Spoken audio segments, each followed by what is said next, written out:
আমরা অনেক গরিব, জানেন, খাইতে পারি না, অনেক আশা করে গেছিলাম। সিলেট থেকে বুক ভরা স্বপ্ন নিয়ে এই বোনটি, নাসিমা নামে এই বোনটি গিয়েছিল প্রবাসে।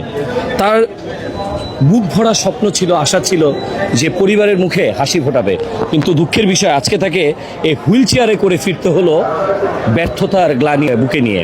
তো বোন, আপনি কত বছর আগে গিয়েছিলেন? বছর আগে না তো, তাহলে 2 মাস আগে।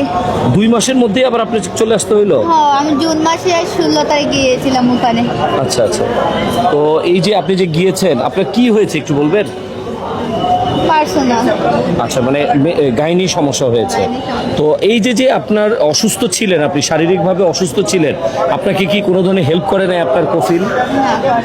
কোনো সহযোগিতা করে নাই? কোনো আর্থিক কোনো সহযোগিতা করে নাই? করে নাই। তো এই যে যে একটা মানুষ হিসেবে আপনি গেলেন, তার শ্রমিক হিসেবে, তাদের কি দায়িত্ব ছিল আপনাকে হেল্প করা? অবশ্যই ছিল, কিন্তু তারা আমারে করে নাই। আমার নিজের টেহাইতে টিকিট কাটবে, এটাও আমারে বলে নাই।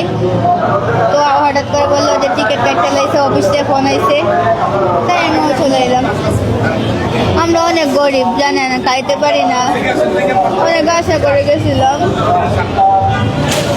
প্রিয় দর্শক, এইভাবেই অনেক নাসিমা বুক ভরা স্বপ্ন নিয়ে ব্যর্থতার গ্লানি বুকে নিয়ে এই এয়ারপোর্টে ফিরে আসে।